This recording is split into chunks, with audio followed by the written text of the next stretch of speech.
How are we doing, ladies and gentlemen? Welcome back to Bulletproof Mindset, Scotland's #1 health, fitness and entertainment podcast. On today's episode, we have a special guest, Callum Herron. Callum has actually lived in Dubai for 4.5 years now. He's been a personal trainer for 8.5. He started in Motherwell, not too far away from Dale myself, but now he's transitioned to mostly online with a couple of in-person.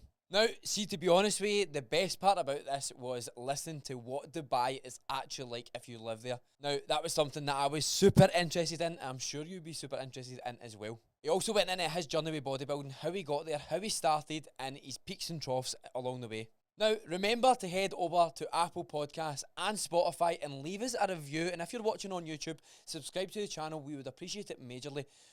If you would like to work with either myself and Dale, the link will be in the description below. Also, if you want to follow Callum, his link will be in the description below to his Instagram. And another link, fucking so many likes.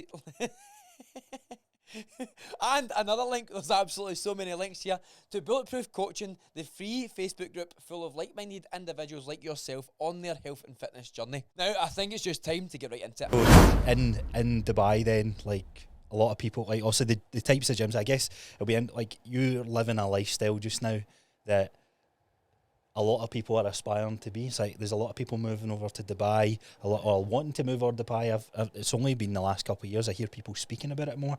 So how long have you been over there now? That's been 4.5 years. Nice. It's fluid, no, but it's Sick. when I come back here, it doesn't feel like home anymore. That's the scary thing. I come back here. Really? So home's Dubai now. Like I've come back. Every time I come home, I stay at my mum's.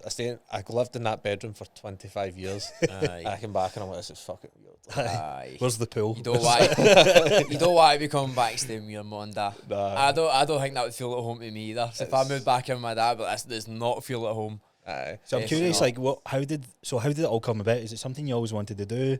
Also in the fitness space, it seems to it's like a go-to move for us as coaches, isn't it? Aye. Where online coach, go to Dubai, that's like how the dream sold is. Is that how you got into it? Or? So when I moved at first, I had always wanted to go to Australia. Anyway, so I never had the balls to do it. I had this girlfriend at the time, same. She was a coach, competed, everything, and I had mentioned moving to Australia a couple of times, but it never ever materialised the conversation. And one day she just turned around, she's like, "Do you want to move to Dubai?" And I was just like, Aye. Let's do it. Let's go. And then she flew over, and I just she was going over for 6 weeks, and I just went into work and had my notice in, and I booked a flight for 4 weeks later, and I just fucked off. Insane, I love it. And So was it like no like hesitation? Was it like fuck it? Like how old were you at this point? So you were 25. 25. And then over there, and I was just I had arranged to meet with one guy who owned a gym, right? This happens quite a lot over there. You get fucked over a little bit. So this guy told me I had the job. I was ready to go. He was sorting my visa out, whatever. It's great. So I went and met him when I first got there. Did a couple of classes. I was like, brilliant, amazing. Come in, we'll start you on Monday. We'll get the visa process started. I was like, fantastic. Sunday night, he phones me. He's like, I don't have time to sort you out. I'm just going to leave it. I was like, bastard. He was like, can you just come in this week though and just keep working for free? Like you can get some experience and get talking to people in Dubai. And I was like, no, absolutely not. What you talk about? So there's a lot of people take advantage of you. People try to make the move. Then do you think? Aye. And what people don't tell you as well is you go over there and you're buying into these companies where you think it's the only way to get a visa. So for the first 4 years, I paid 3,500 dirhams a month for a visa. It's a fortune. What's that in pounds? Two and a half. Aye. 2.5 grand a month? No, what No, is it? so 3,500 dirhams. What is that? It's divided by 4. So about 800 quid. Aye, a month for a visa. For visas. Aye, I did that for fucking best part of 4 years. So it's about 10 grand a year. Aye, whereas this year, my mate's got a company. I gave him 15,000 dirhams, and he's sorted my visa and my medical for 2 years. Oh, is it? Like, so this is what I'm curious about, because a lot of people listening to this will probably be thinking about, right, how do you even make that step? So you're doing all this pre-pandemic as well, right? So going into what is the process to go over? Do you need to get a 6 months visa? Do you have to get a year? Like, you what can is just it? you can just fly over there and just go for it. So, but once you're there, until you get a visa set up, you need to do border runs. So I would drive to Oman, did that twice. Just drove to Oman, crossed the border, turned around, come back. So you leave the country, come back in type thing. And then that's your visa, like kind of restarting without having a visa. Aye, but you had to do that every month. Now you get 90 days. Oh fuck that! How long was that drive? Oh, it's not that far. It's maybe 4 hours round trip. Is it? What a strange strategy they've got. I know. You know what I mean? But Like, now you can go over there, right? Get your 90-day visa, and then you can once you're there, you just set up a freelance visa, Right. and it's even cheaper again. But it makes it harder for you if you want to buy anything over there, like a car or a house or that. If you've got a freelance visa, Cool. Because my dad and that, they are quite like stuck in the dark ages, and they're like obviously. You used to get golden ages and dark ages. I know, I was going to say golden, but I was like, no. They're stuck in the dark ages, and they always talk about Dubai, because I'm always like, I would love to go to Dubai. I would love to see what's there, see if I can work there one day. And they're like, why would you want to go there? The laws and all that, and you can't do anything. I was like, it's obviously westernised now. Like, what would you say to people who are like, I would never go to Dubai because of that reason? I've got mates that don't want to come and visit me there. Aye, for that, honestly, I'm like, I don't actually think it's like that. Because of the BBC News have told them a Aye, fucking that's story. what it is. That's what it is. I'm not joking. It is fucking wild over there. Is it? So I've never seen this side of it because I wouldn't get mixed up in it, but there is apparently people still fucking taking gear and that over there on the weekends, that sniffing whatever. Right. I would never go near that over there, because if you get caught even You're running with the fucked, crows, mate. you are fucked. Aye. So I seen a story, and it was a guy that caught with like a wee bit of cannabis, and they get 10 years. Aye. Do you know Is what I it? mean? Is that how? Oh, aye. They're non-tolerance. And then once that 10 years done, you're kicked out of the country back to your home. You don't get to stay. So keep you there in that cell for 10 years and then just fuck away. Fuck me, man. So have you like through meeting new connections and all that over there, and people connection sounds like you're going there to deal like people and that, has anyone spoke about anyone that you know that's in cells and all that over there? Because it's been stupid, no? I don't know Thankfully. MD that's done it either. I would never get mixed up in that, because if you do, you're fucked. But in terms of going out, everybody's out every weekend, all weekend. Everybody's getting pissed. But I did that through kind of like COVID times a wee bit. And you're out every weekend, but then you get boat parties, you go to Zero Gravity, go to the pool parties, and you can go and do all these different things, and it's just constant. Sounds fucking class. It's No, it does, doesn't it, man? good, So what was COVID like then? What was that? So we're all over here. You're not allowed to climb a Monroe back here, right? You weren't allowed to do much. What was the restrictions like? Because Dubai was like one of the first ones, if I remember right, that stopped giving a shit pretty early you on. get out really quickly. To be fair, months and months before you did here. But we were locked up in the house. We had to get a permit to leave the house if we wanted to go to the doctor, go for our groceries, whatever. You were Super locked strict in. at the start. Aye, and like there was drones out patrolling the streets. Aye. Shit like that. I never seen any of these drones, but apparently they were there. How was that for like your sanity in that? Because obviously what would that have been, about a year and a half that you've moved away? I was in about a year and a half then. By that point, I was single, right? Right. So I'd moved out of the apartment. I had moved into this shared apartment before. There was 2 English guys, a French bird and a Turkish bird, and they were all sound. And then four of my mates stayed 2 floors below, and then 2 of my mates stayed 2 floors below that. So I had a great time in COVID. We were just fucking mad with it. Every weekend we'd go to the apartment in the middle floor, pull the tables out on the balcony, order food, and we just have brunch on the balcony. That's class. Aye, so you can great. enjoy it. So you did manage to have fun with it then? We had a great good. time. And then when the lockdown's been lifted, you look at everybody back home. Hey, I'm going to Dubai, fuck us. He's going to be coming back with you when you're back. Yeah. It's actually so much easier to do than people realise, I think, as well, to just get there and get started. Yeah. That's So the thing. what is there like a starting savings in that you went with? Like what was, or obviously that you can go in with more money is obviously going to be better, but is there like a cut off that you're saying, look, make sure you've got X amount of this? I would probably say if you can take 10 grand as a minimum. What I did is I used to have a 1 Series here, and it was at that point it's my 4-year-old or something. So I took that down to We Buy Any car the day before I went. They gave me 6 grand for it. Aye. And I took a wee bit more of my savings and I just went. Aye. But when I went there, I just thought I was going to start with that guy. So that fell through. And when he asked me to go and work for him for nothing for a week, I goes, look, the least you can do here is give me some contacts that I can go and speak to get a visa and get a job. And he's right, okay, so he gave me a few contacts. He's such a prick though. He goes, I wouldn't actually recommend any of these companies, but you can go and speak to them. So then I went, I fucking need a job, mate. Aye. Like, I'm fucking rooked. I need something here. So I went and met this guy, Steve. This is a guy I was paying 3.5k a month. Now, me and Steve got on brilliant. He's a really good guy. That was just his business model, obviously, to get PTs, and he was helping them get clients. But then for another, maybe a month to 2 months, I didn't pick up a client, and I was like, fuck. I'm fucked So here. that's what I was thinking, like, obviously going there, brand new, like, what kind of shape were you in then? Similar to you're new, or are we a wee bit smaller? I was a lot smaller then. Aye. So did they pure judge their PTs on their looks? Everyone's judged on looks. That's what I thought. Aye. Because obviously I'm going there, I'm a good bit smaller, man. I would feel if I tried to go there and try to smash the game. I think I would struggle a wee bit. I think as long as your content's good, the only thing is with our accent, people fucking really struggle to understand. Yeah. Fucking Scottish folk can't understand I them, know, mate. man. If I went there, I'd need to fucking adapt an English accent somehow. I don't know how. We've got a good few English listeners as well, and I don't know how they stick through these podcasts sometimes, but they do. They've Shout out obviously to just them. got so accustomed to how I speak, they just Shout get out. it. So you were face to face PTing, yeah? Aye. And you were, was it Pure Gym or JD you ended up I finishing did. it? I finished at JD and Berry Right. Hill. So were you doing any online at all? Because that's really like, that seems to be like, you think, I can train these online, no bother, and you're like, fuck it, everybody else does it, I do it, and then you'd make that transition, and you're like, oh shit, this is quite hard. Aye. So what was that like? I tell you, see with I don't know what it is, but with online clients, when I worked here as PT, I only did PT here, I was getting results with clients and it was easy enough. They were listening to me. Aye. They cared about the money they were spending. They were invested in the journey. Aye. Over there, a lot of people have so much money where they just fucking, they throw it at you, but they don't fucking listen to anything you're saying, and you're like, go over this with you again, and again, and again, and you're just like pulling your hair out by the end of it.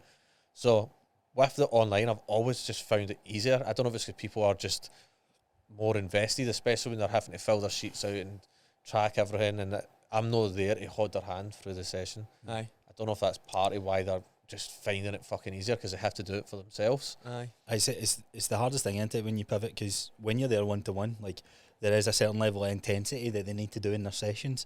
Aye. And it's like, how do you... And I actually, when I started PTing, a bit of my content was geared towards pissing off online coaches. I was like, online coaching shit, you can't do this, you can't see these codes, blah, blah, blah, blah.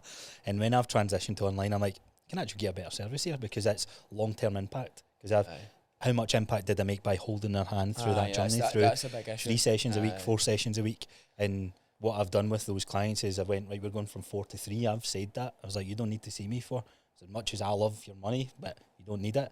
3 went to 2, 2 went to 1, then it goes to online.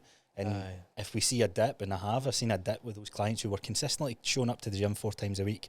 Now that they're online, they're going once a week. I'm like, right, so there's a disconnect here. That's a hard conversation to really navigate with clients. So was that quite natural for you? Like, did you have all your systems in place and all that sort of stuff? So going through the different mentorships, As you got into them, yeah.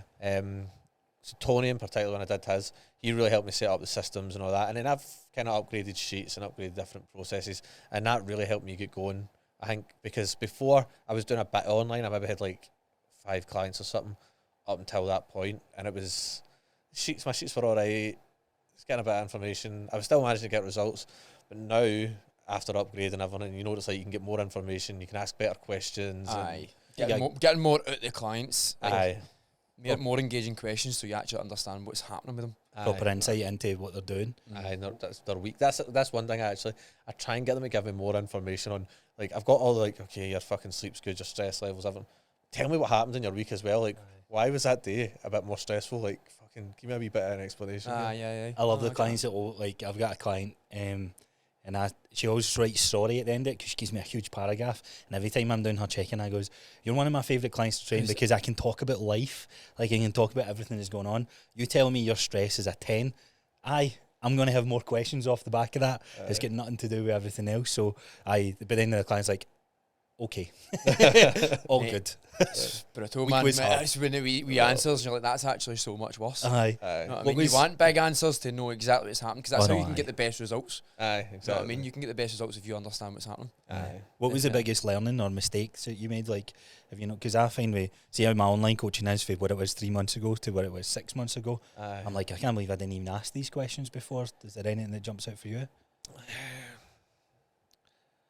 I don't know, actually. I think it's spending time getting to know people a little bit at the start makes it easier, because I think there's so many times I was like, "Hi, come on, jump on, I can help you," and whereas you spend that time building a relationship and getting to know them a bit, it's just easier to help them when things kind of pop up and because coming down the line a bit. I think that's probably fair. Just building like rapport, and no try to sell them or try to build results. Just building a relationship with them.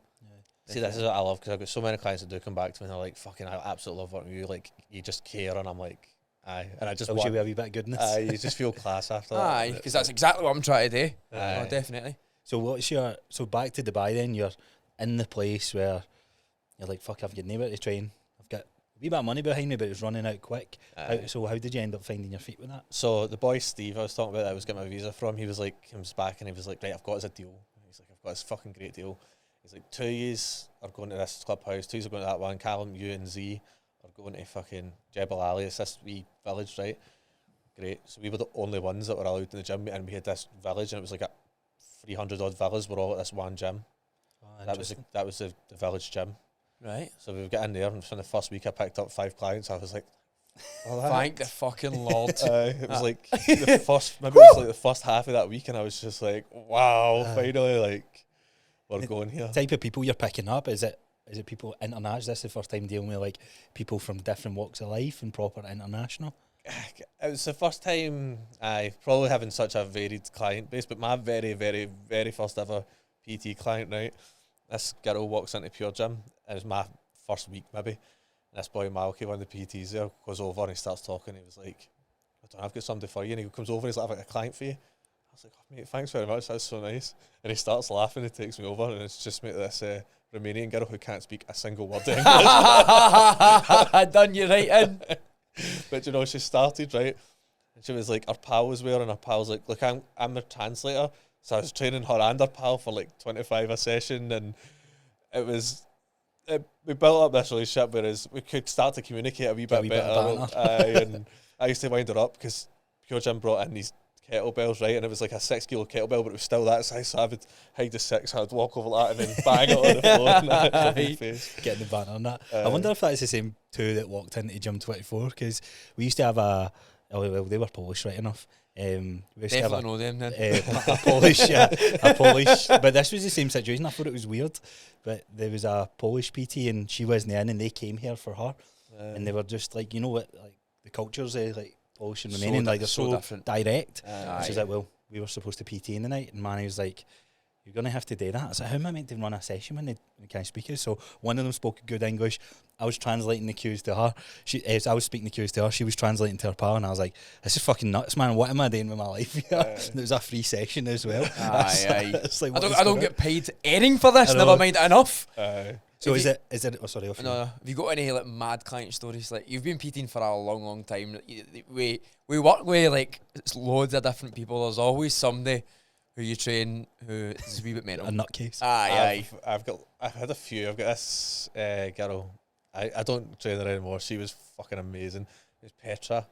She's Syrian, and she was just mental. Like all these mad stories, but she was teaching me Arabic as well, right? So we used to have a right good laugh in these sessions.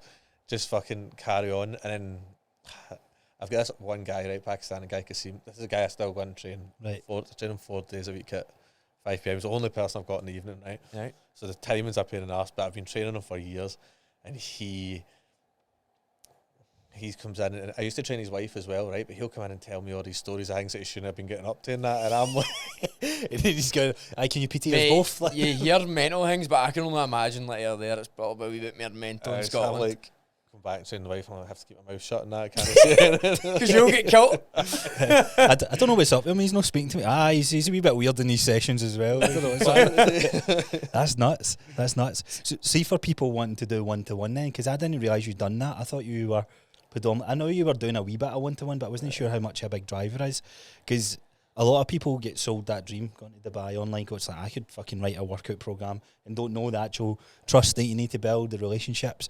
How valuable do you find one actual seeing people face to face? Is it because you genuinely love it, or you mean here when I'm going to like just over in Dubai now? I don't love doing the face to face as much as I did at the start. Aye, I think it's the results I'm getting online. And when I check in, when I'm doing the check-ins, and when I'm speaking to them, and it changes week to week. satisfaction. Aye, it's pure satisfaction, and I get buzzing off it, and then I'm like, even when I'm talking to them through the loom, and I'm sitting there like, this is fucking amazing. They're like, fucking done. You're doing so fucking well, like, and it can be small changes, like one woman the other week, it took me so long to get her to drink fucking 2 litres of water. Oh man, I know, simple things that people don't realise. Aye, and then it's finally doing it, she's drinking like 3 litres of water a day now, and I'm like, see, I was like, look at the fucking changes, look how fucking so much that has impacted you. Aye, and even how you feel, like there's just more alert, more energy, everything. I was like, the small things that make the big differences, and I'm like, class. Mm-hmm.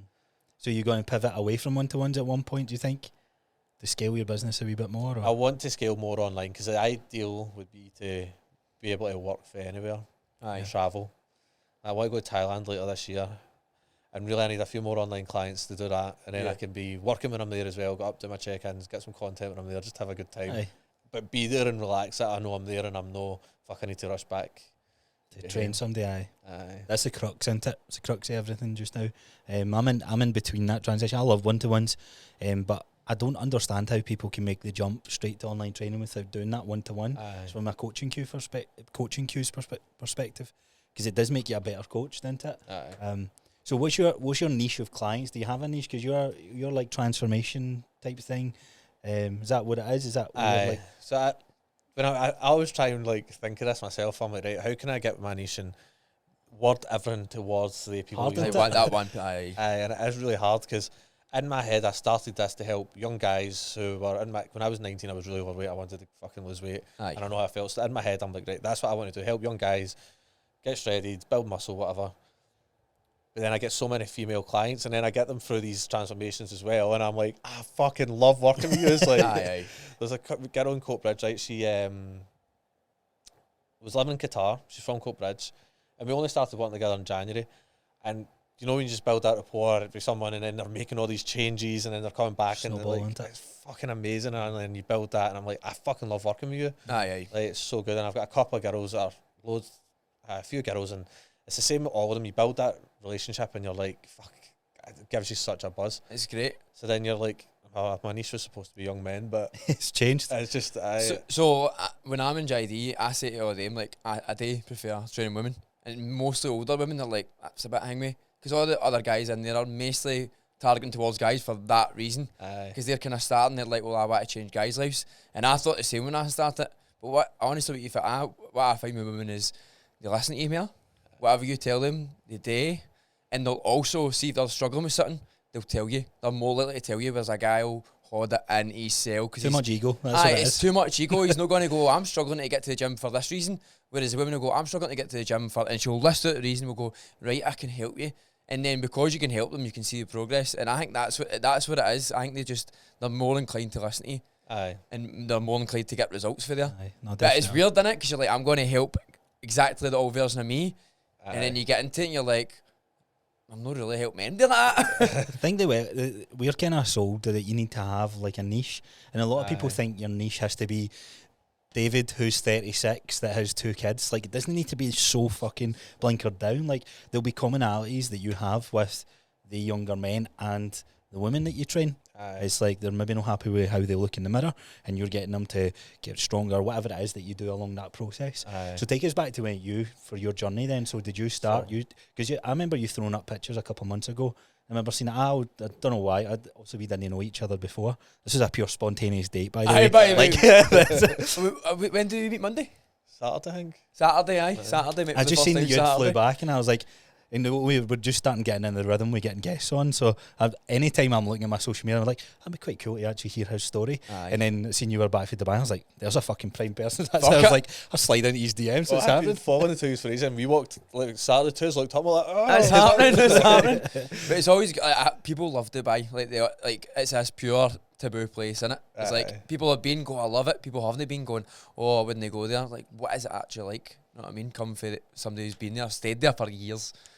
I think it's honestly, any who would go, if you go, you come back, you will love it. Like, it's Aye. fucking unbelievable. Aye. You've got everything there. You've got the fitness scene. Like, I don't really go out much anymore. I fucking bit of a hermit, to be honest with you. But if still on the weekend, if I don't do that, you can go fucking... I started diving before. I was doing scuba diving there a couple of years ago for a few months. Aye.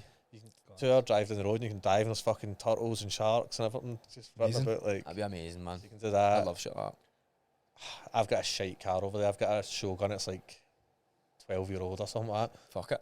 But you can go to the side of the road with your phone and jump on a Mustang, just unlock it and you can pay by the minute. So Aye. if I was going out, right, I'll go to the side of the road, tap my phone in the Mustang, jump in that, drive to the marina, whatever. It's cheaper than a taxi, and I get to fucking Just leave it wherever aye, it you just is. park it in the street, lock up your phone again, and away you go.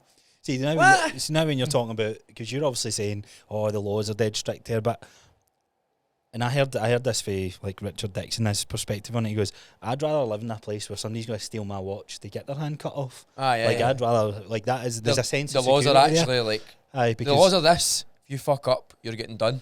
Whereas the laws are here, the laws are this, but you might not get done. Now there's a common theme here. Also, you're talking there as a young white male, right? So what's it like for women over there? Because I always hear like, oh, you can't fucking show your shoulder and all that sort of stuff. I think before I lived there, right, it's got better. Even as I'm getting there, I can see it getting more and more relaxed. Aye.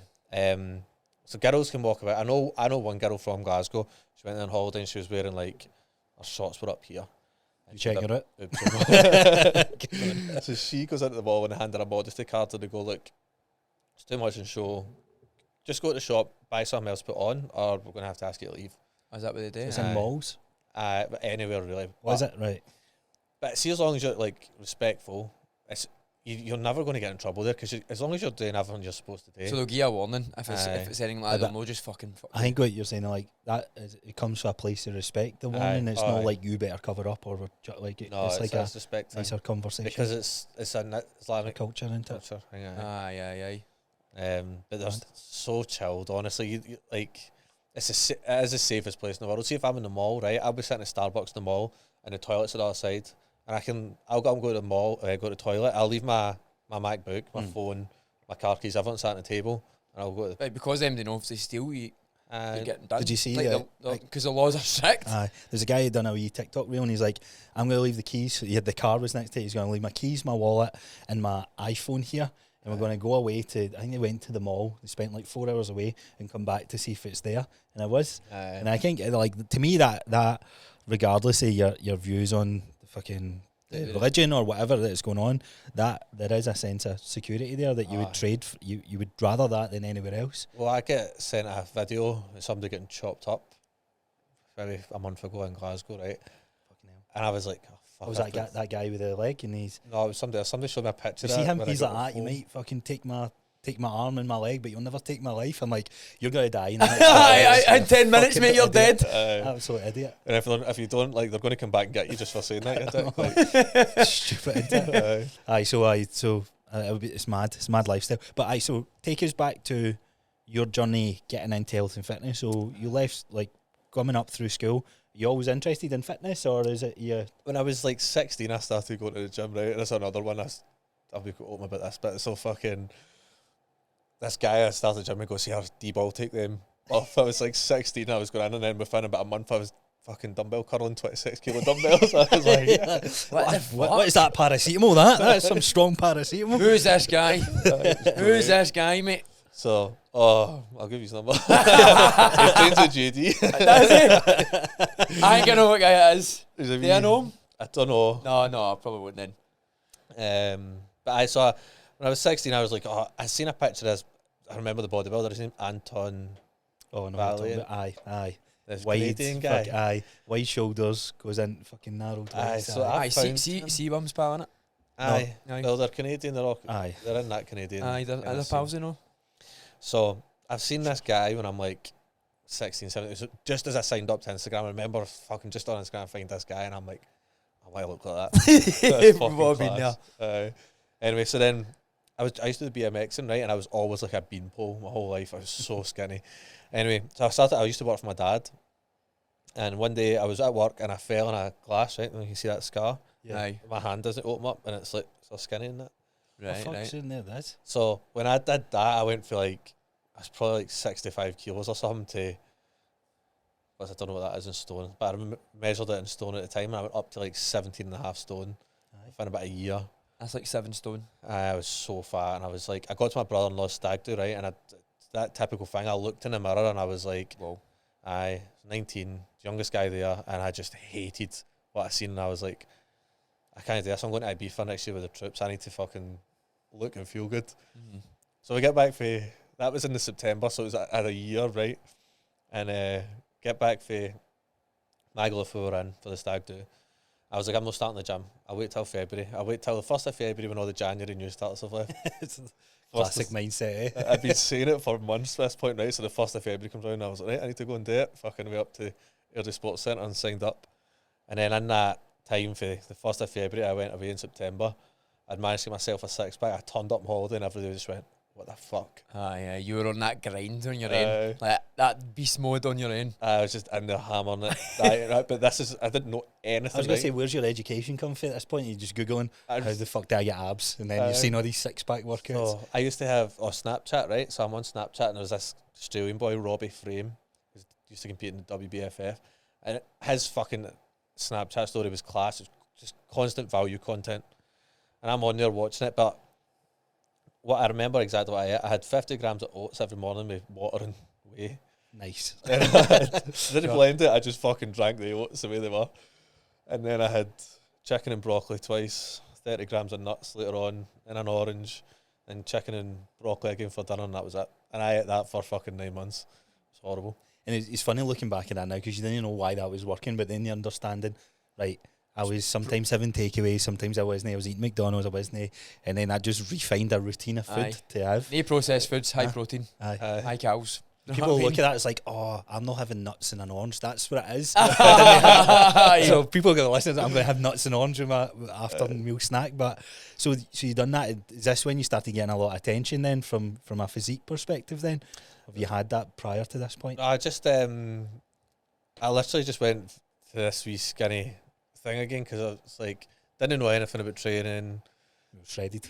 I just looked alright. I had abs, that was what I wanted. And then as the years went on, I went through that process. And I used to sit my old job. See, anytime I was a break in the van, I was on just fucking looking at nutrition stuff, training stuff. Aye. And I did that as much as you could. Aye. And then me and my dad fell out, right? And he owned the company I was working for. At that point, I was like, when we fell out, I knew what I wanted to do. But I also was like, it took me 24 hours of, I was working for, I was 15 to 20, maybe 20, 21. What is it you're doing with your dad at this point? It was engineering and pipe fitting. So I went from working every day, fuck, I've not got a job, and I sat for 24 hours just on the couch. Aye.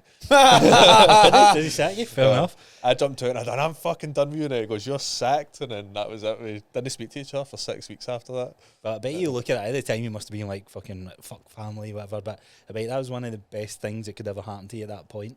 For me and Tim. But honestly, it's benefited the both of us so much. And now we're like best mates. I was going to say, I bet your relationship's a lot better now. Aye. That sat there for 24 hours on that couch, man, talking to my mom, and I'm like, I don't know what the fuck I'm going to do in my life. Like, but I knew what I wanted to do. I just didn't have the boss to do it. And my dad came home and my mom goes, you're paying for him to do his PT course. I was going to say, where's your mum playing this? Because that must be hard, like the two boys in her life, her son, her husband. It's like, can you pick and choose? I don't know. At that point, the fuck knows. It was one of we've always had a great relationship our whole life. So he just was like, Mama says, you're paying for him to do his PT course, and he just fucking. It's alright, man. It's Kirsty. And then I'll get sacked for that. Fuck it. So for there, you do your PT course, and then you just work straight in a gym, or I went to Pure Gym for there. But you know, did you do the same way the PT course? I did it was like a 6 weeks intense course. So I done mine online. I was going to do the intense, but I was working at the same time. So I was like, you know what? I'll study at night time. I said to the wee guy on the phone, I goes, if I put my all into this, how quick can I pass this? Because when I went to do my PT course, I had 7 years of further education out with my work, learning about it. Like you're watching videos, you're getting different perspectives and audiobooks and podcasts. And I was like, I feel like I could actually PT people. So I was PTing people without the qualification in my garage. I was always up front, it's like, well, I don't have the sticker that says I'm a PT, but if you want to try it, then let's go with it. And then I done that course, and I was like, what a load of shite that is. And what changed my mind, I don't know if I've said this in the podcast, but I had an avatar of a 75-year-old woman, and there was 10 exercises and an empty table, and it was like, list 10 exercises for a workout program for this woman. She's got sore back, osteoporosis, blah, blah, blah, blah. And I thought, well, is this a trick question? So I wrote in the box, I goes, I wouldn't just get a workout program. I'd do a movement assessment. I'd see what movement she could do, where it hurts, get her history, blah, blah, blah. And then I wrote 3. I was like, the guy's like, you just need to put exercises. I was like, right, cool. So rather than writing 10, I filled 3 out, a bend over, a press above head, and a squat variation. And they came back and said, you need to give 10 exercises. And I says, who in their right mind's giving fucking 10 exercises to a woman over the age of 70 that's never lifted weights before? And I thought, nah, I'm checked out of this. I just need to do the bare minimum to tick the box and go on. But did you find yours was good, educational? Like, where are you at that point? There was some bits there, like the nutrition, learning about amino acids and that, things that I didn't pick up on quite, like, some of that was good. The fascia, the muscles. I really enjoyed that. Mate, what the fuck? That was the hardest module. That was the hardest module, biology shit. That I was like, why am I learning about the nucleus of a cell, man? I know, mate. I remember that, but well. It's the same as like that precision nutrition. Like that goes into all that stuff, and you're like, you fucking need to get through this bit of this course to like pass.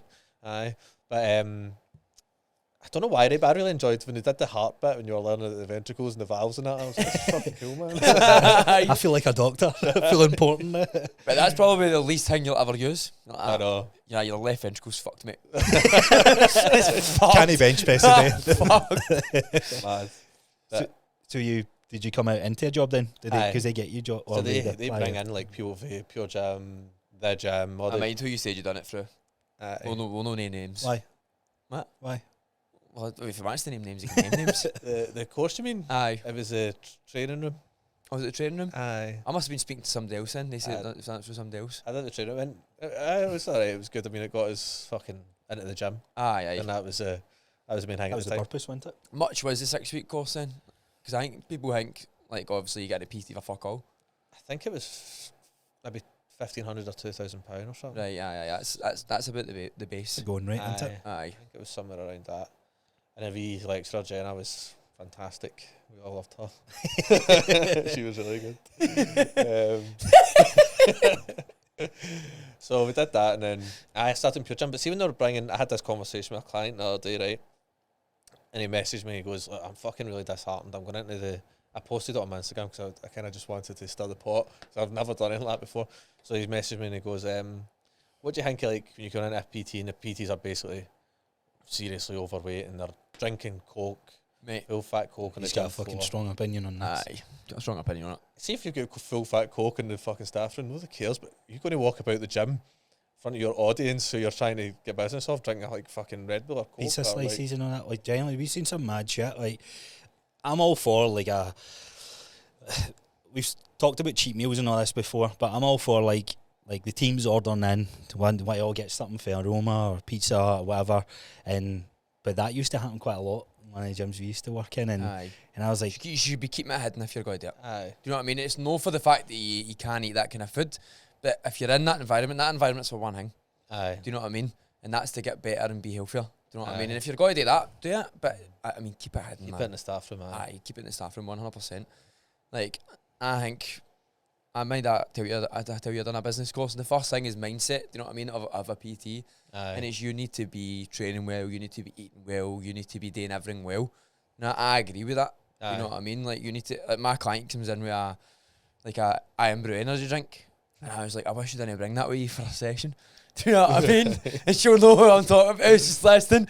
And I'm like, for fuck's sake, man, fucking, you know you're doing, pissing me off. But it's like things like that. If a PT's doing that, I think you need to watch what you're doing. Aye. You know what I mean? But then health means different for everyone. We were speaking about it yesterday. It does. So you're going into that. Are you in good shape at this point? I was in alright shape going in there. So PT, is no PTs. Pure Gym's got a fucking shit reputation, isn't it? It's like there's I'll show you a video after this. Say James, he's fucking caught in the security cameras out there when he was PTing here. He's on the yoga ball and he's bouncing up and down and he does a backflip on it. It's fucking hilarious.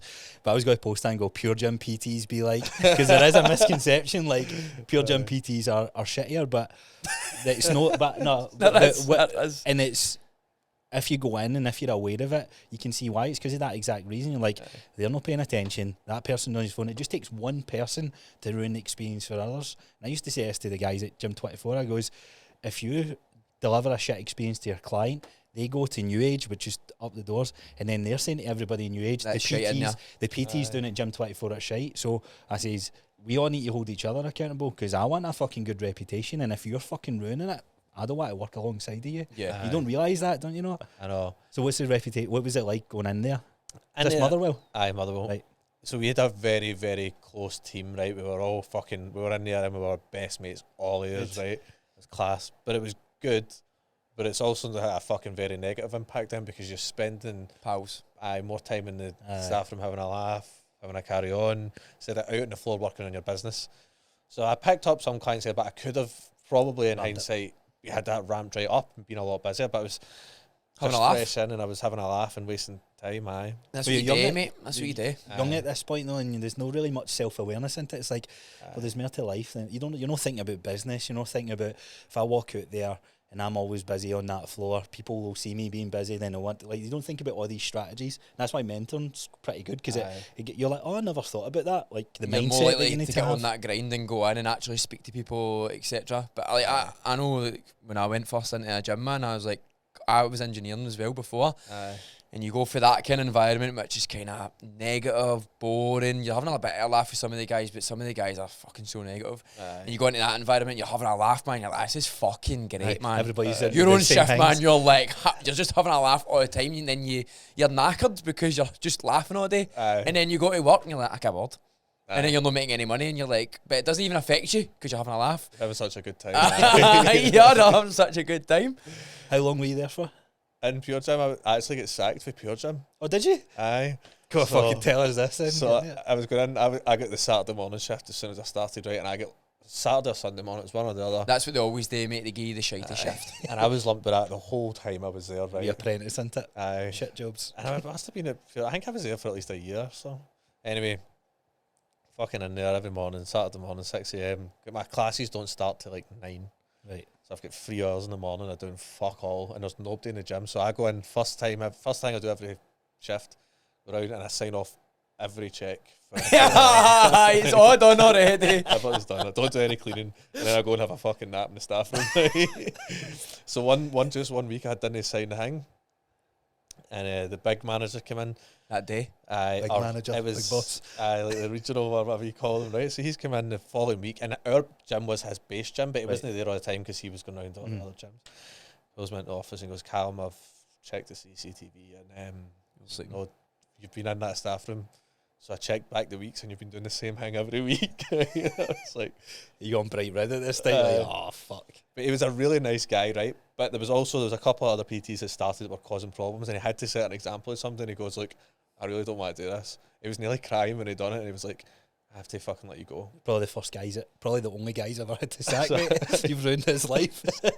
So I was just like, at this point, I'm like, I was like, please. I was like, just give me a second chance. I was like, I won't do this. Oh, I won't sleep on shift. I promise you, I'll stay awake. And he was like, I can't. I was like, fuck, right. He's like, I look, can imagine him So greeting. no I even can't a- do it, Callum. No even a Stop warning. I know you've done it many times, but no even a warning. nah. But it was cause of that. I think he might have actually said that at the time. It was cause of how many times I had. Aye, done it was it like consecutively. so consistent. Normal people would get a warning here, mate, but you've took the absolute piss. Like, You you're an idiot. fucked it. So he was dead good about it, but he goes like, I was on shift when he pulled me in. He goes, you don't have to finish the shift, you can go home. It's like, you don't need to do another shift. He's Ever. like, you can have the rest of the month in here to kind of get your clients, get yourself sorted, get yourself do what you do, and you don't need to do anything. I was like, I'll finish my shift. I had spin in half an hour, right? I've walked through the office into the staff room, and I'm like processing this in my head. Because my dad sacked me, it was more like we fell out and it was done. This was like a real job. So I was like, fuck. I'm like, I need to try and, how am I going to get my clients from here to somewhere? And Everything's just going through your head. so I went back in 5 minutes later. I was like, I need to leave, mate. I was like, my head's fucking all over the place. He's like, don't go. He's like, I'll get somebody to do your spin. And I went away. And then that's when I moved to fucking Mary Hill and JD. Was it? Aye. But I had such a good rapport with all my clients by that point. They all came with me. They were driving from Motherwell to Mary Hill. Did Doing they? sessions every week. So that must have been a testament that you're doing the right thing, or doing the right thing in the sense that like you're showing up and Or got good power. caring. Aye. Well, that's what I mean. Like you're giving good service compared to like I said. No, absolutely. There is If your clients come with you a far distance, you know you're doing well. there is a. You know what I mean? That's You know what I'm you're saying doing about something right. pure gym PTs. Though, like I think it's easy to stand out if you put in a wee bit of hard work with it. And it sounds like you get a good bunch. But my brother goes to pure gym Motherwell, and I think over the years it's just getting worse and worse and worse. And I think it's just wear and tear of clubs, isn't it? It's So I Yeah. won't say his name, but so somebody we know just started in there. What was the model like back then for you? Like, what did you have to do? Like, what was the rent model and all that? So the rent was £400 a month. Like, do you know what it is now? No. $6.15. Is it? Aye. So, because I remember JD at the time, I used to train at JD DW, where JD is now, right? Aye. Because to start in there, your first month you had to pay $350, even though you didn't have any clients, and then your second month it was $600 a month. Right. I how the fuck you meant to? You kicked a boy out and have to Aye, give you 350 quid. What? Aye. But then it was 400. But I used to do shifts, so I did 3 5-hour shifts a week. So it was the same in JD. At the time, it was 3 5-hour shifts, and you did like a few classes. Did the cleaning. So we had to. I don't know. So I think I seen a cleaner in JD. Did I? So the cleaners do like the changing rooms and that. Right. We did the cleaning outside, So like on the floor. Aye, because Well, that's what we had to go around. I can't say much. I'm still working on it. Aye, I'm I do it all the time, man. You know, find me sleeping in the staff room. Well, You that get was sacked next. So you had to do your cleaning, mop the treadmills, fucking all that shit. Aye, it's just like Horrible, man. it's basically filling, but you're filling gap in an hour, isn't it? Like, Aye. I think the main thing for PTs to be there is in case people ask questions, and you can't like, what business is going to go? Look, we're going to pay you to stand about. You'd rather they just said that and like just look at the place, clean up the place every now and then. But some people can take the absolute piss. It's like pure regimented and stuff like that. Do you know what they used to get us to do in Pure Gym, right? They had signs, like the offer sign, and then so there was one of them I had to walk Go and around. stand outside. Aye, stand at the roundabout, or take it a walk around here. And then one day comes in with a sandwich billboard. We had to put the sandwich billboard. I was lucky, I never got the sandwich Thank billboard God, at any man. point. To go fucking sandwich billboard on and walk around.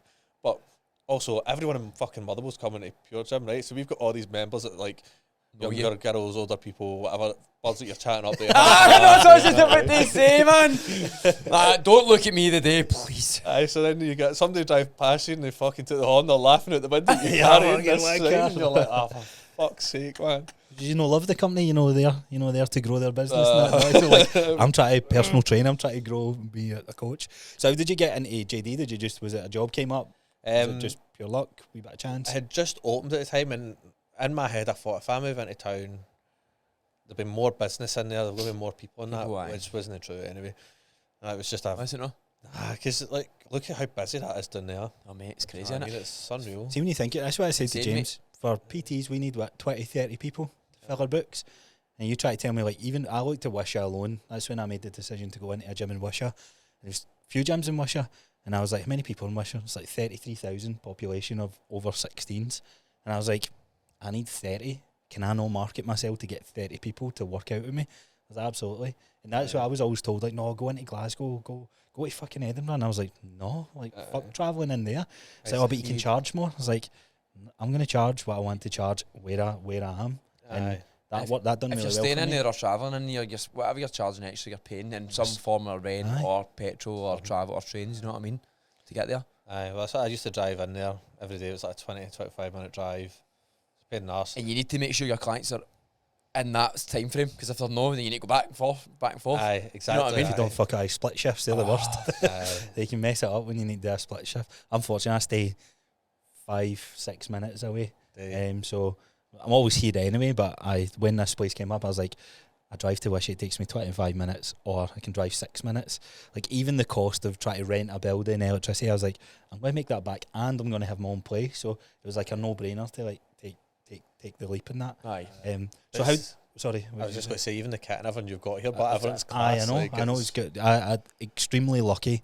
We talk about how luck just plays its part. Everybody gets an element of luck in your life, and the people who make it big in the sense of, like, if you look at the Bill Gates and all that sort of stuff, bits of luck happened in their life and they grasped that opportunity and made the most of that. And I think that's what you have to do in life sometimes. So I'm curious about the bodybuilding, right? So how did this come about? So have you listened to much of your stuff? I've listened to just a wee bit, but wee bit of poking You don't fun. really lie, mate. It's alright. it's the clips on Instagram. So I've been watching the clips I've been coming out recently, and then this morning I thought I'm going to fucking listen. It's the latest one you did.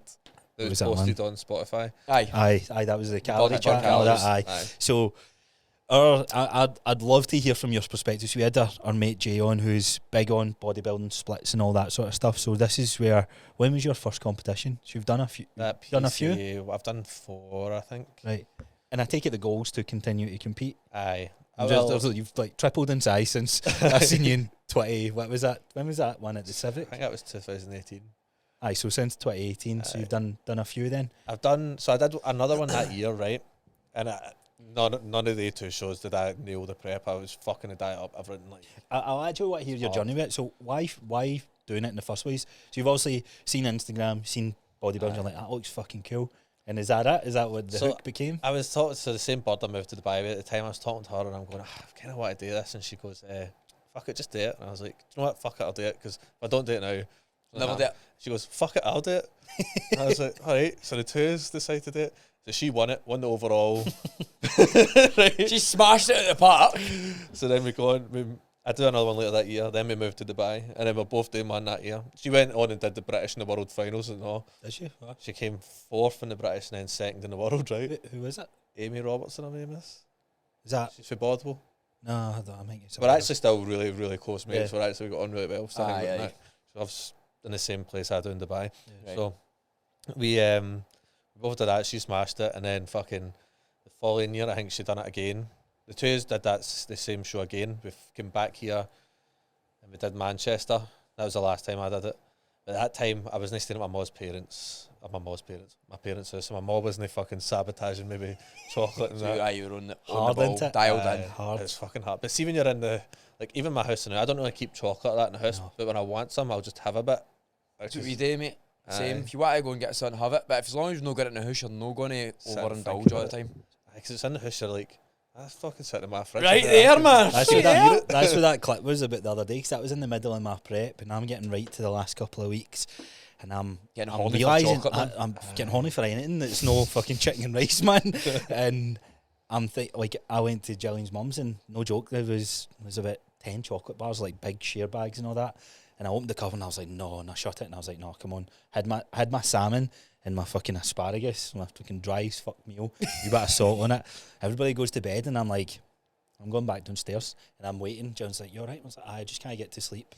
And then wait till she falls asleep and I'm tiptoeing. It's not even my house, man. And I'm just, no joke. And I was catching myself eating, like wee reflection on the window of the cupboard, and I'm like, this state of you just ruined your whole prep. I'm still eating.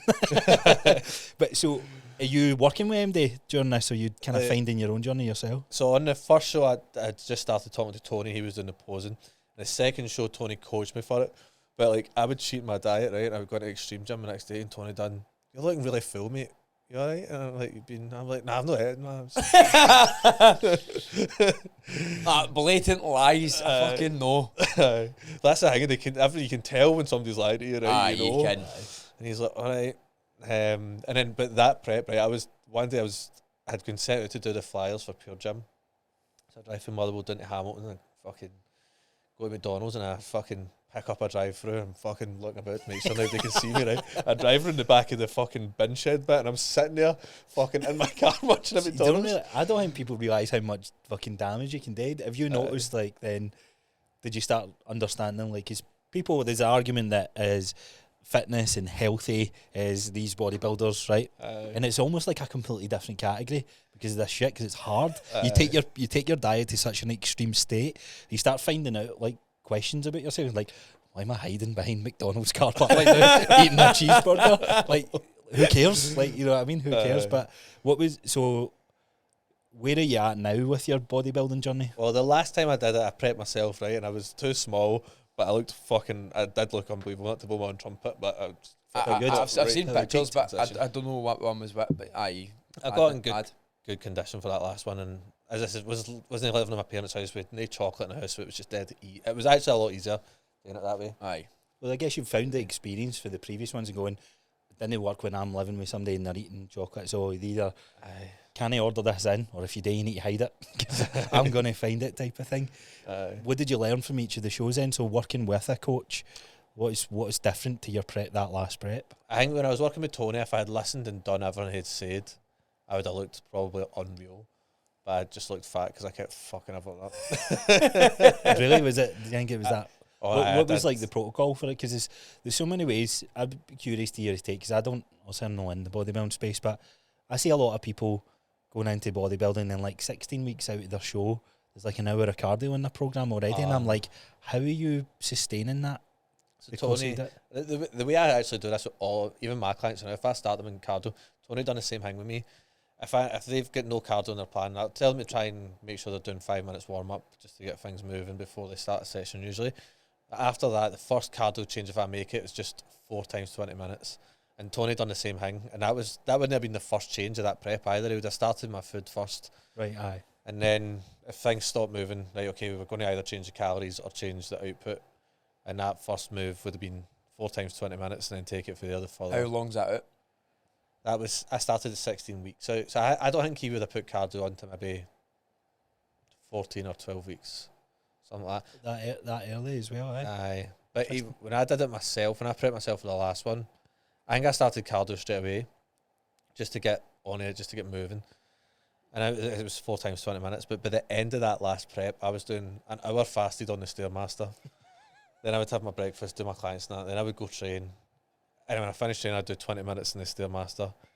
And then Fuck that. I was rough. Fuck that, mate. This is the last one. But I was in Dubai at the time, Right. right? So I was living in this place called Sports City. And at the time, it was shit. It was just fucking like few buildings, desert, and I was fucking out. There wasn't really any pass or anything. So I was going out and walking around with no view or anything, just an hour, like 40 minutes at night before bed to get my steps in. Like, shite. I'll stick to no bodybuilding, I think, man. Sounds good. I think, though, because I spent so much time now, I'm telling myself this so that the next time it's easier, but I think because I put on so much more muscle now than that last time, I'm hoping it's just not going to be quite as fucking difficult. But I'll tell you what I'll never do again is a Stairmaster, because I managed to get a wee bit of size in my legs. It takes out you. It's too fatiguing. It's too catabolic. So by the time I got home, my legs were a wee bit bigger and they just went, doop. Your central nervous system is fried every single time you go in there. You know what I mean? So it's funny you say that because I fucking love it when I see a quote-unquote bird's leg day and it's Finish with hammer on the Stairmaster. legs. It's going to fucking actually... Stairmaster. It's going to do It them does detriment. actually loses size in the legs instead of building your butt and all that sort of stuff. Aye.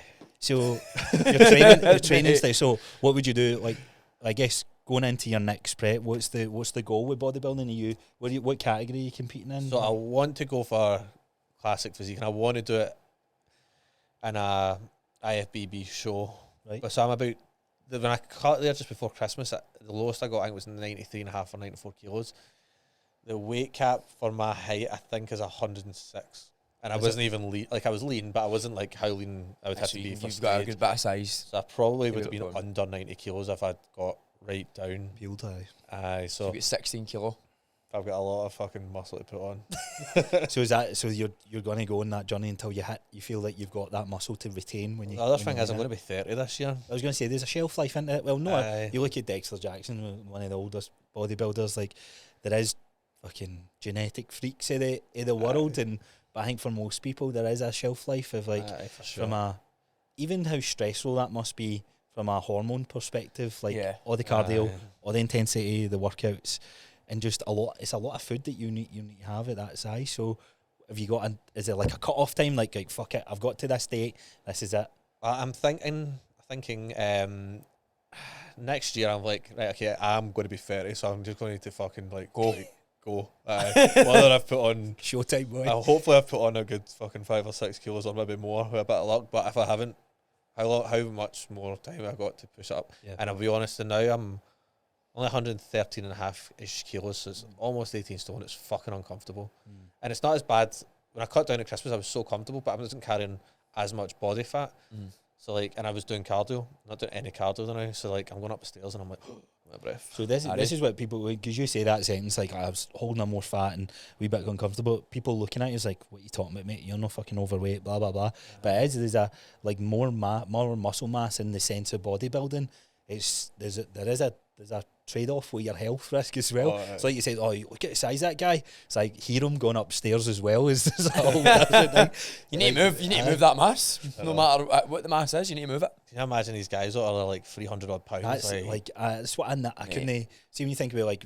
So I used to follow a lot of bodybuilding, and Regan Grimes hearing his journey when he was. I always think he looked amazing because he's the same age as me. And he's fucking incredible physique, and he went over to where is it the Olympia? No, like where's the training camp and was it Q8? Q8, right? So he went over to Q8 and he was something like 240, I think he was between 240 and 260, and they were like, we want you to like you're gonna be bigger than Big Ramy. So we want you at 320. And he's like, so he went over there, done a bit of prep, and then he came home, and everybody was like, why is he came home? Like fucking built some amount of size, and he's like, just was like I could feel my arteries and everything just, it wasn't good. I didn't feel good at that size. Some people can get away with it more. Have you found like a sweet spot, or like, so that Christmas, did that feel good? I did. I felt so comfortable, man. Aye. I was sitting about mid-90s. I just felt good. I felt light. But then there was like one day, so we went to fucking Zero Gravity, right? And instead of going in there and being like, fucking like ripped, and I was like, I feel dead small today, man. Like, So body dysmorphia. That's right? right. The insecurities, man. It's mad, isn't it? I found a lot. Well, anyone going in their health and fitness journey, body dysmorphia is fucking pretty prevalent, isn't it? We see it with our clients all the time. I don't feel good, don't look good, all this sort of stuff.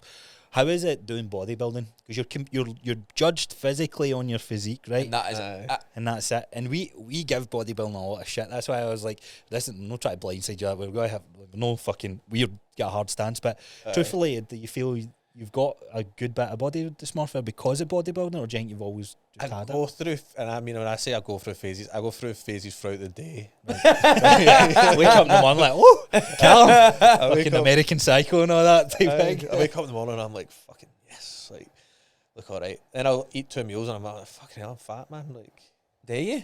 no, I don't like, see, because I know exactly what it is, but I don't like get deep, like I don't dwell on it, but I'm like, fucking hell, I can see I've ate those 2 meals, my belly's like, you can tell it's got food in it now, it's no flat as it was this morning, like, and I think you analyse yourself constantly, right? And if you're on prep, every time you wake up for a piss in the middle of the night, when you go to the toilet, you don't just get up and go, you get up and grab your phone and you're taking pictures of yourself in the mirror.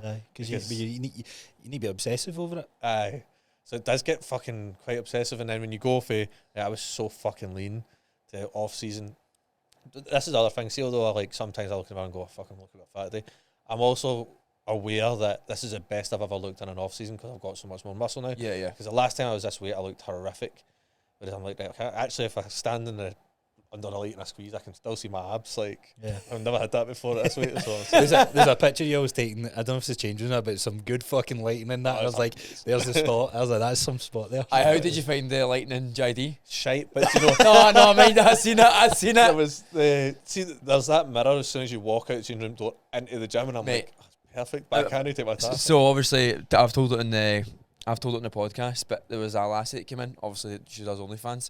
She walked up to that mirror at 4:30 in the morning, got her tits out and started taking pictures in it. Aye, mate. Because obviously she's like, she's like, where's the best lighting in here? That mirror.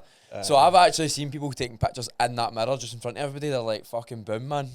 So so see the mirror just outside the changing room as well. That's a good one. That's what they'll take on. Well, that's what that fucking hingy, that bird, came in and said. She was like, get that light at that mirror's the best. Mate, the odd day, I'll walk in if I'm obviously on shift and that, right? So if I'm a Saturday night, I date myself. So sometimes I'll need to have a look in the guy's changing room, and if there's no any women in, I'll check. But I'll be walking in, they'll be taking pictures of themselves, and then they go, oh, I'm not doing anything, I'm not running away, man. I'm like, I know you're dead, man, just keep taking pictures. But it's good lighting there, but apart from that, it's no. It's no for what about the changing room? Not the changing room. I was going to go into the studio and I was trying to pop my head disabled Shabba? No, I was going to try to get in the studio and I'm looking and I'm like, it's too difficult. I can't tell if there's a class or in there. People love taking pictures in there. Lighting is pretty good in there. The lighting in the studio is good. So it's like you can turn it on and off to what you want it to be. Can you? I used to have, they had that in Mary Hill. It's 24 hours, mate. You could go down there. You can maybe bump into the OnlyFans. Mate, there was a guy yesterday. I don't know who he was. And he just took his top off in the middle of the full gym, started taking pictures at the squat rack. And I was like, mate, right, come on, man. Shit. It's no full of bodybuilders in here. And everybody's looking going, what the fuck, man? I was like, fucking hell, he's bold. But there's so many now, I think there's so many, especially more females, I would say, around Glasgow and that, like bikini athletes and then people. And I think that women are just lifting weights more, and it's fucking it's good to see. But it's great. It's not like a wee guy. It's not like a wee guy. It's not like you look at the weight section now, and rarely will you be full of guys, and there's more women there, and you're like, it's fucking badass. So there's a culture shift there. What do you think of the vanity that's in bodybuilding when people look at it and that sort of stuff? Like, is it then that you get annoyed at when people just write off in terms of bodybuilding, or? Nah, like, what do you mean, like in terms of people like having a go at it, or like, because does it no bother you, like none of that stuff? Nah, you're like, like cool. Yeah, you're small. Look size of me. It's like me no like in CrossFit, right? I fucking just can't stand CrossFit. We're the same. But If you want to do CrossFit, innit? Like, fuck it. Aye. My brother-in-law does it and he fucking loves it. Aye. Look, if you love it, man. That's what it is. If you love bodybuilding, you love it. Like I've got loads of pals that do bodybuilding. And I'm like, you know what, man, I fucking love that you do bodybuilding. I just don't love bodybuilding. And they don't like powerlifting. And they don't like CrossFit. And you're like, I get it. You know what I mean? It's like, no, like, oh, I fucking hate bodybuilding. Everybody does bodybuilding's a fucking gimp. You know what I mean? It's isn't like that. As long as it's fitness, you're like, fuck, man, get it. Smash it. Do you know what it's like? See when you fucking, I don't know how this relates back to this, but you know, sometimes it happened to me when I was working in Pure Gym. I'm driving back through Motherwell and there's this cunt out in the street running, so overweight. So when you see that and you're like, fucking yes, go get it. Like, aye. It's just good to see when you see somebody that's out doing something. Aye. That I guess that's what matters, and this is really the argument you have, because I think a lot of people think they have to go into bodybuilding or a form of bodybuilding, splits, training, whatever, because they look at who's got the most muscle, and then the message is the more muscle you build, the leaner you're going to look, and all this sort of stuff. So people look at and associate bodybuilding with being healthy. What would you say? Do you think bodybuilding is healthy? No? I wouldn't say there's really anything healthy about it. To be honest, as I'm wheezing through the mic. But that's true, because a lot of people will listen to us, and when we talking something, I've only done one job. I wouldn't even class myself as it was a decent prep, work with a coach, whatever. I love the sport, but I think coming at it from that angle, people are like, shut up, used to. So you're in it, right? You're deep in it.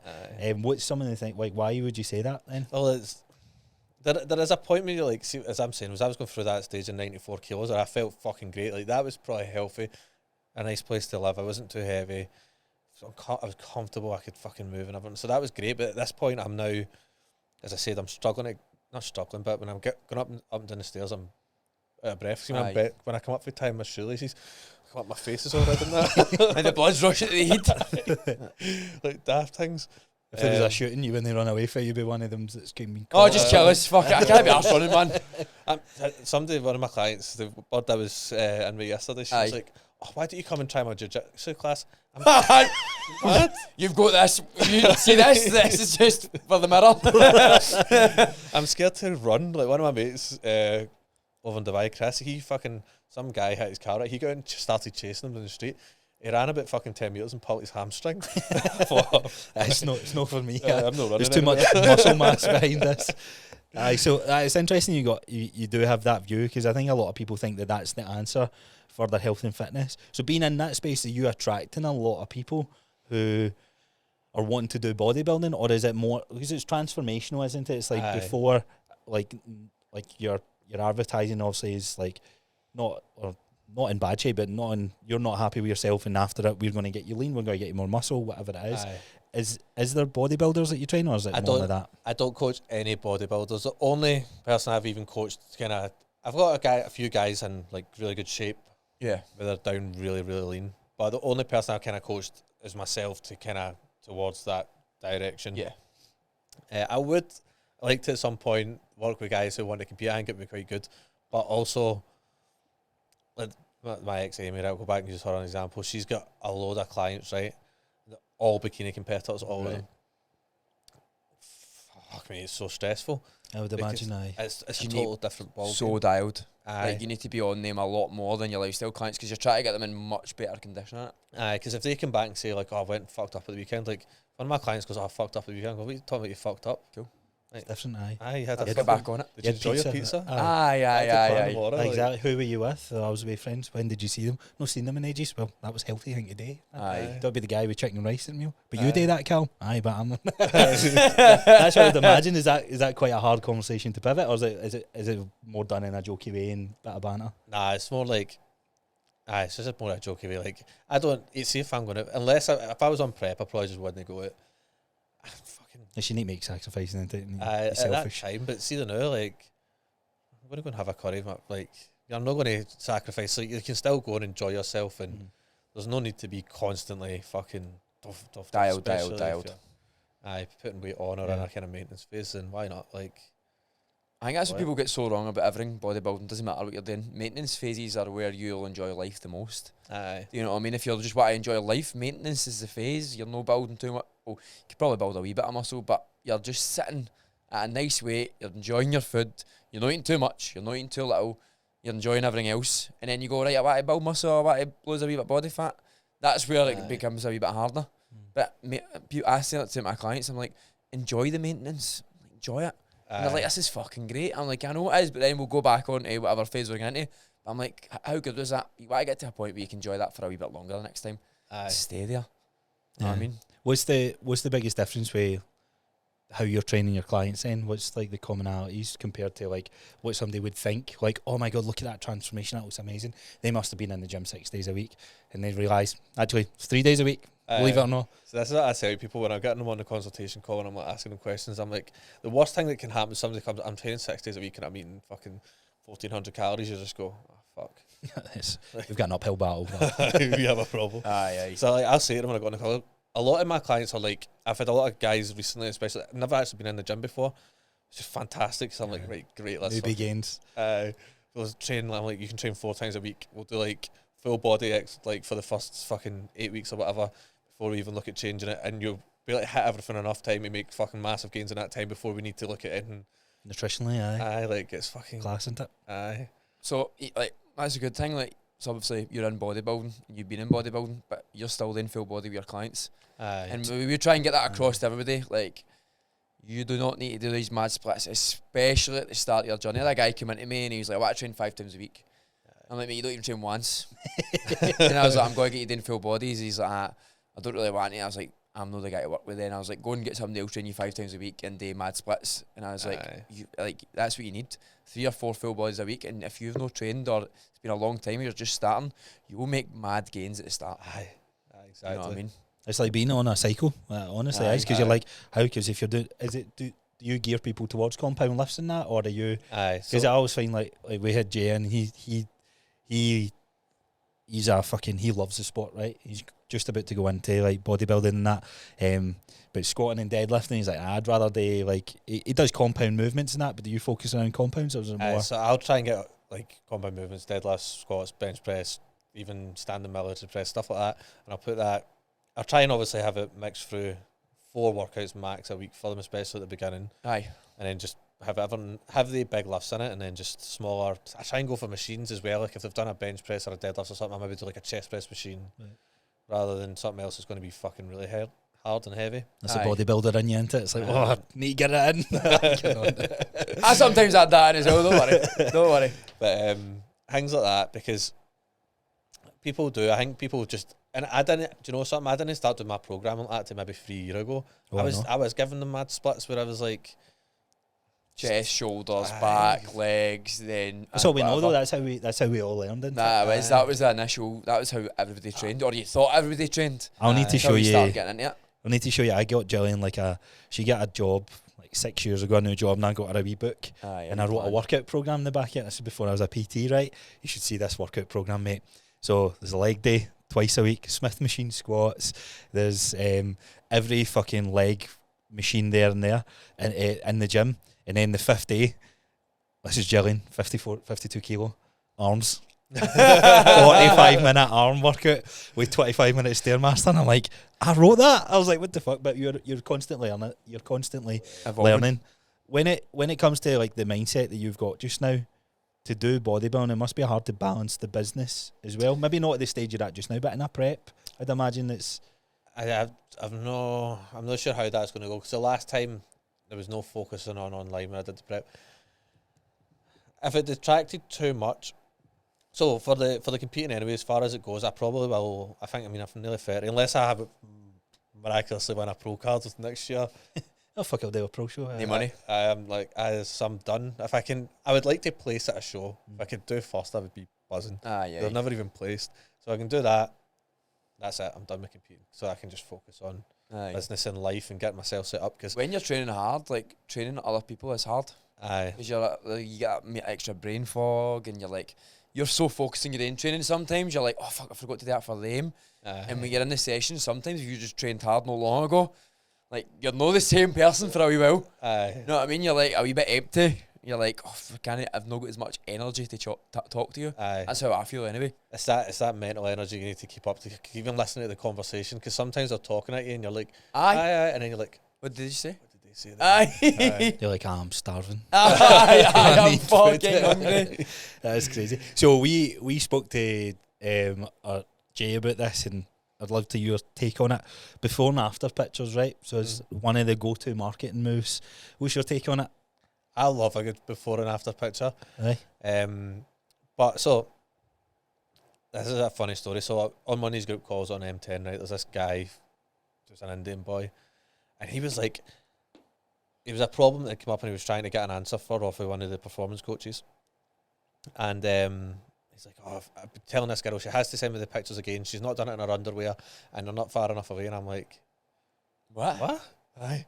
Like, he's like, and I need to see how can I make a program for her before I've seen. And I'm thinking to myself, what? This guy sounds like a fucking weirdo. And I just wanted to come on and go, mate, you realise you're going to make yourself look like a fucking pervert. Aye, that's what it sounds like. You're going to make her, like, if she doesn't, I say to females, like, if you want to share the pictures, you can, and you can do it. I'm like, if you're comfortable doing it bikini, great. If you want to wear your leggings, whatever, it's up to you. Aye, that's whatever's fine. Aye, and go away into it.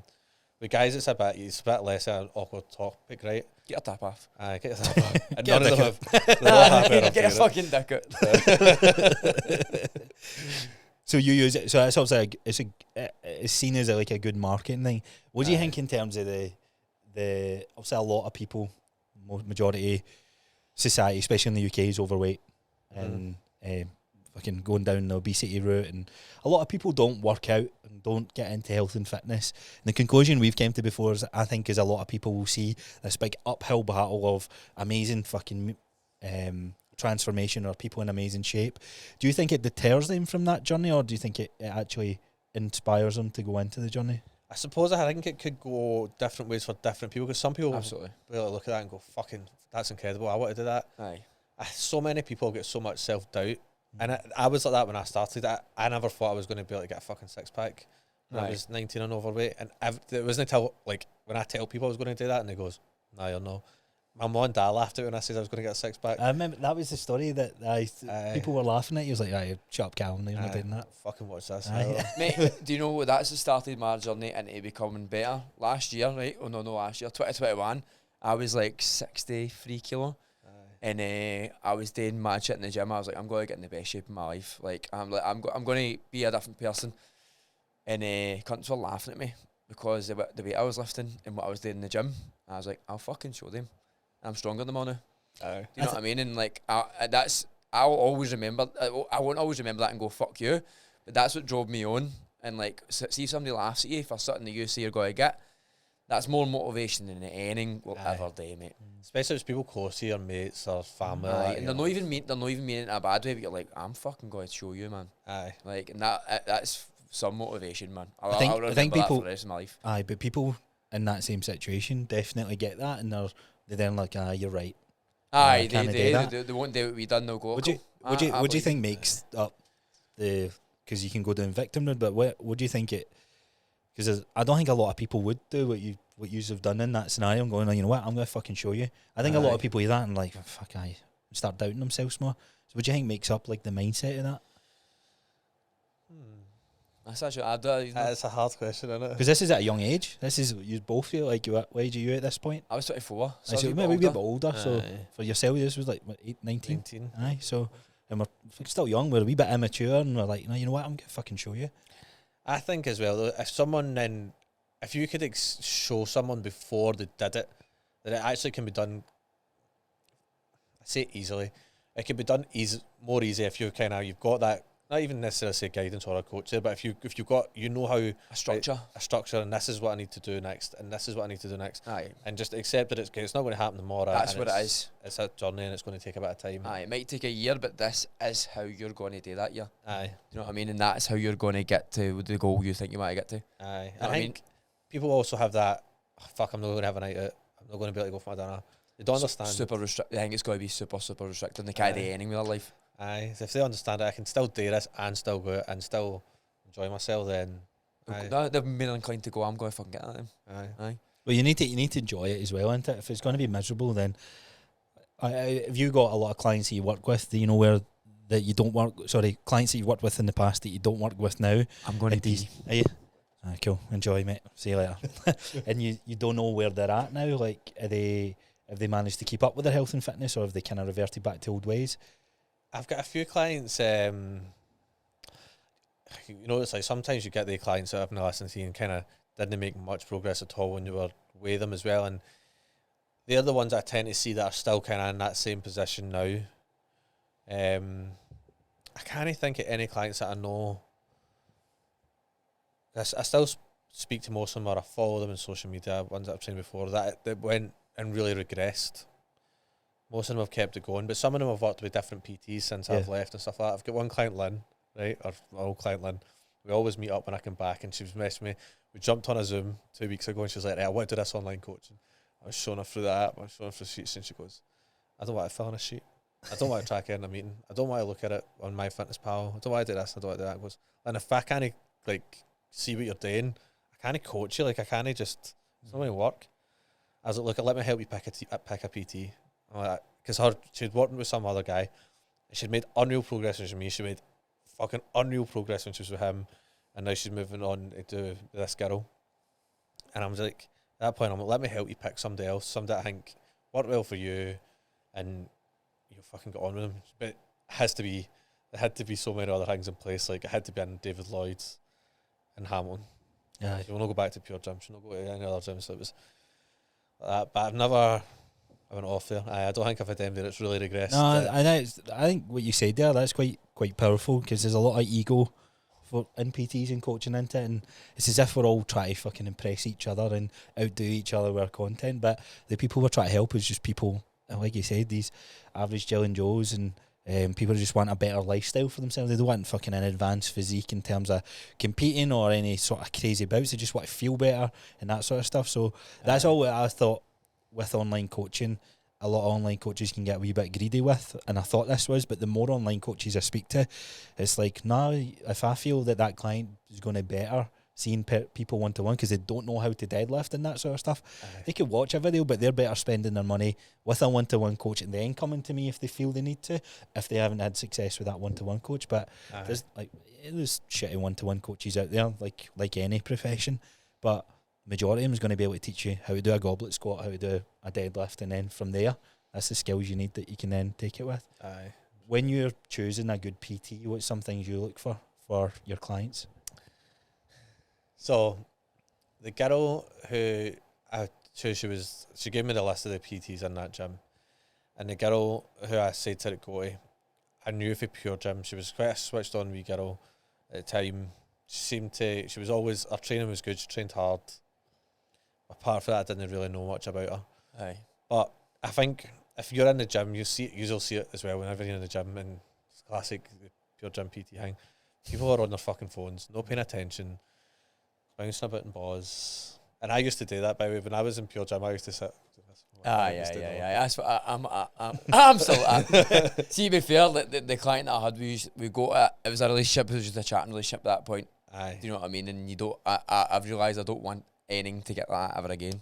Aye. You know what I mean? Like, that's a mistake you learn. If you've been starting PT, you're like, oh, I can just have a laugh and joke with them, but then you're like, it's a hard way. Mark in his book Level Up, he was the first book I ever listened to, and he was like, your clients not paying you to chat, and if they're coming up to chat, there's a relationship building side of things you have to do. But he says it's about, like, you should always be talking about the lift, the nutrition, something in that element where they're getting value from that. Yeah. And I remember hearing that and going, fucking, I don't get me wrong, I try and be mindful of it, but then there is times where you need to take the foot off the gas a wee bit, and you're like, they've had a shit day today.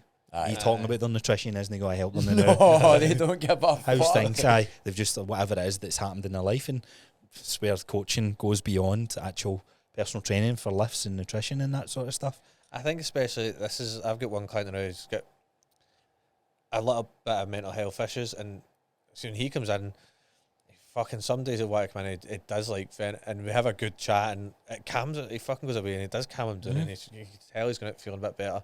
He spoke to somebody and that, like, I can't talk to him about his nutrition or that, like, try to have that conversation, it's not going to happen. He's like having a breakdown, do you know what I mean? It adds more stress sometimes as well, and that's the balancing act of a good coach, a good PT. It's like knowing that it's not as much as you're on your health and fitness journey, health and fitness is such a wide range of topics, and sometimes it's going to be the pizza with friends, and then sometimes it's going to be your chicken and rice. Like it is a balancing act. It's like going back to that, you thought you were going to train this clientele, get everybody so dialed in, and then people come to you and you're like, whoa man, that's just not what it is. You need to fucking deal with this. People aren't got to be as dialed in as you want them to be. And then you end up coaching people so differently, man. It's mad. What's common mistakes you see when it comes to training people that you've got through? Is there any commonalities that you're like, fuck man, everybody's training either too hard or not training enough? Like, I find that for my clients at the start, it's intensity, and that's why I've been trying to meet up with someone this week so I can be like, right, go. It's like fucking go. Been doing 12 reps of this weight for a long time. Yeah, exactly. Like, it's dead hard. And there's only so much you can do with somebody sending you a video as well, right? So it's like I think you can do more than that. Let's try and put a wee bit onto that, or let's see if you can get a couple of extra reps there. Or Good. So you do video, you get them to send you videos as well? I do at the start. At the start, I've tried and really push for it, and some of them are so slow, and some of them don't send it. Like I can't help you the training side there. Like, I need you to send me some videos. If you're unsure of that, like, send me it. So do you charge extra for that, or do you have that in your plan? That's just part of the package.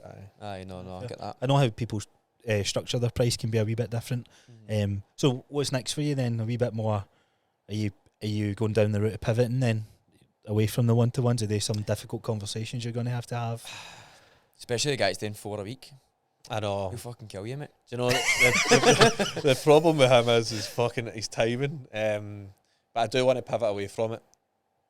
I don't see my morning setup's class. First one's at 6 a.m. The last one's at 8 a.m. So it's like I do my 3 sessions. Bang. Go to the gym. Love life, mate. I'm home for like 12:30, 1 o'clock. Come in the house and then I can online crack on. Everybody's we're 3 hours ahead now. In winter, we're 4 hours ahead. Gives them time to get up, check in, bang, and then I can go. Are you checking in with people every day? Like, what's your check-in system look like? So they check in once a week, right, on their sheet. Then they do all the training's on. Do you use Trainerize? Yeah, we use it. Yeah. Brilliant. Aye, fucking class. Aye. So I get the notification coming through that. You see whatever's they're doing. Being recorded. Yeah. Aye. I'll do their check-ins, and I do it on. I didn't used to do this. I only started using Loom. We use them so much better, mate. Class, isn't it? What were you doing before? System. I was just, when I was checking in, would be like, what's happening with it? Oh, really? So actual mate, text conversations. So fair play, man. Put in the reps in. So now I've got this and they all love it. It's class. And then it's another touch point for them as well, right? So everybody enjoys it. They get to kind of see you spend a wee bit of time. But it's maybe so much more personal. Aye. So I've been doing that. Does that carry out throughout the week, or is it like people just asking random questions, or is it like so they can just on a? Well, I say this to everybody when I'm doing the call, right? I don't care what fucking time it is. If you've got a question, if you're unsure of something, send me a message. I might not get back to you right away. I might be busy, or I might be sleeping or whatever. But when I get a chance, I'll reply. And my guarantee to my clients is I'll reply that day. Aye. So if it's 6 or later, I will reply, but it'll be that day. So before I go to bed or when I get in the house, I'll check my WhatsApps. If you've sent me a message, I will reply that day. Do you know what I mean? Are you doing all your texts through Trainerize? No, I'm fucking shite in it. I do all my messages through it, but I miss so much. Mate, it's because fucking pish. I think when my phone goes into sleep mode, like 7 o'clock at night, I'm a fucking early person that goes to bed. And if that goes into sleep mode, when I wake up the next morning, I'm not getting the notification, so I need to actively check. And I've seen a lot of coaches do just WhatsApping and stuff, and I was thinking, they actually do that now, but I don't know if it just adds another layer of complexion of I'm getting messages in Trainerize, Facebook Messenger, Instagram, fucking, you know what I mean? Like out of tunnel vision that. So what I was getting was people were replying to the automated messages then on Trainerize, and I would have to message them like, remember, you just messaged me on here, don't bother Trainerize. And it took me till about a month ago after I've been using it for like a year and a half or 2 years. Automatic message me on WhatsApp. No. One-way messaging. You can stop them. I managed to turn automated messages off. Oh, you can do that, but you can also silence them so they can't message you through it. They can get their information through it. I'll show you after this. It's one of the best things that you can do. So if someone buys a program, just a program alone, it's already mapped out. It's all structured for me. So they don't reply back to you. So it's like, right, there's your program. Everything's already automated into that. You don't reply to me, but you can get me on Instagram. You can get me in the Facebook group, whatever it is, and that's what gets pushed out to them. So they're on one-way messaging that way. So have you been doing like programs just like Off the back of it, aye. It's almost like a last selling point. I've worked with someone and I'm like, cool, you're fucking in a good place. So I love this app. That's all the feedback you get. I love being able to track. I like the structure. And I was like, cool, I've wrote a 6-month program. It's for a generic avatar of this. I think you could benefit from it. It's got phased workouts and all that sort of stuff. So they can buy that, and then for the next 6 months they're on Trainerize. They do their own thing. I could check in if I wanted to, but they're not paying me for coaching anymore. They're paying a lower tier so it's like a last minute, right, farewell. Any questions you got for me, off you go. So it's almost like, because when a client finishes with you, it's being able to captivate a wee bit more like income in a way, like like your lead value of your actual clients over a long period. So it's definitely worth doing. Trainers Eye is great for it, for sure. I didn't know you could do that. That'll help you when you're you're going travel. Traveling. I was going to say, does that takes up a client seat on that? It does. So I'm at the space now where it's 500 I've got now. For that, I went up to that tier. It was about $300 a month. So it's a lot, but if I start filling those seats with, because I think I look back at all the clients I'm no longer training, and there's a huge missed opportunity of something recurring of like 75 quid a month or 70 quid a month or 50 quid a month of that. You just sitting there. And a client said to me, can you just keep me on the same program, keep me on this? And I used to charge £10 for it, but then there was only 30 seats. Now I went to 50 seats and then 75, and I was like, actually that's too cheap, 10 quid a month. So I went to 25, 30, and then I was like, you know what, I'll build an actual program. Let me sell you a program. So at the end of it, you get put off it, and then hopefully towards the end of it, I've got a second program that I can put an automatic journey in that, where they get, you want the I've called it starting strong. So do you want strong advanced or something like that? So plays into the marketing side of things. So if you're listening, you're interested in that, there we go. Link below. But no, it's a great strategy for us as coach, especially. So as we've got to say, especially if you're wanting to see a wee bit more of the world. Are you going to try and live anywhere else in the world? Or you set in Dubai for the rest of your life? I think I'm set there for the now. I went to Bali last year for 2 weeks. What was it like? Fucking heck, I could go and live there. Is it? And it's so cheap. Like, you could eat your breakfast out, dinner out, everything. I don't mean like just order it off the app. You can do it. So you can order your baked potato and chicken. Like, it doesn't need to be shit either. Maybe spend a £5 or £7 a day.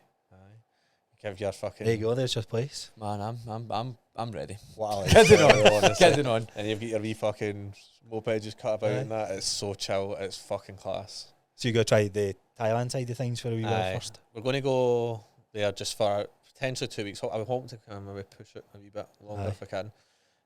Just because I'm going to be 30 this year, and I'm like, I don't want to sit at a brunch somewhere or go on a boat party this year for my birthday. I'm like, it's crazy how life shifts a wee bit, isn't it?